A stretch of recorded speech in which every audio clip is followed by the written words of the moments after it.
Tuesday morning 6:30க்கு என்னோட day start ஆச்சு. யூஸ்வலாக 5:30க்கு எழுந்தேன் அப்படின்னா 7:30 வரைக்கும் ஹஸ்பண்ட்கான குக்கிங் ஒர்க் வந்து போயிட்டுருக்கோம். ஸோ அவங்க வந்துட்டு ஒரு பேலன்ஸ்டு டயட் பிளான் வச்சுருக்காங்க. ஸோ அதை பேஸ் பண்ணி என்னென்ன குக் பண்ணணும் அப்படின்னு சொல்லிட்டு அவங்களுக்கு ரெடி பண்ணி கொடுத்துட்டோம் அப்படின்னா பிரேக்ஃபாஸ்ட், மிட் மார்னிங்க்கு ஏதாச்சும், அப்புறம் லஞ்ச்.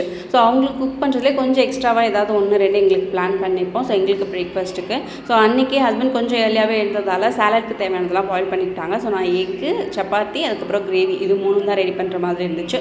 ஸோ 7:30க்கு அப்புறம் 8:30 வரைக்கும் எனக்கு கொஞ்சம் டைம் இருக்கும். ஸோ மீ டைம் மாதிரி ஏதாவது பண்ணிப்பேன். ஸ்டார்டிங்கில் நான் வாக் பண்ணுறப்ப ஒரு 10 மினிட்ஸ் எடுத்துக்கிட்டேன். இப்போ ஒரு ½ hour வரைக்குமே வாக் பண்ணுறேன். இதுவுமே பேபி எழுந்துட்டாங்க அப்படின்னா ஃபாலோ பண்ண முடியாது. பட் பேபி யூஸ்வலாக 8 to 8:30க்குள்ளே எப்போ வேணால் எழுந்துப்பாங்க. ஸோ அது வரைக்கும் என்னால் பண்ண முடிஞ்சது ஒரு 10 to 30 மினிட்ஸ் வாக் மட்டும்தான். ஸோ இதை ஃபினிஷ் பண்ணிவிட்டு அகைன் ஃப்ரெஷ்அப் ஆகிட்டு பிரேக்ஃபாஸ்ட் எங்களுக்கு ரெடி பண்ணேன் அப்படின்னா அதுக்குள்ளே பேபி எழுந்துப்பாங்க. அப்புறம் அவங்களுக்கான ரொட்டீன் ஃபாலோ பண்ணுற மாதிரி இருக்கும்.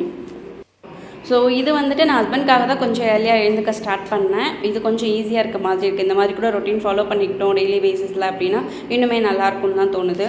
இதில் ஒரு பெஸ்ட்டு பெனிஃபிட் அப்படின்னா நிறைய டைம் இருக்க மாதிரி இருக்குது. நிறைய எனக்கான ஒரு டைம் கிடைக்குது அப்படிங்கிறப்ப சின்னதாக ஏதாவது ஒரு மெடிடேஷன் இல்லைனா வெயிட் லாஸ் அது மாதிரி பண்ணணும்னு யோசிச்சிருக்கேன்.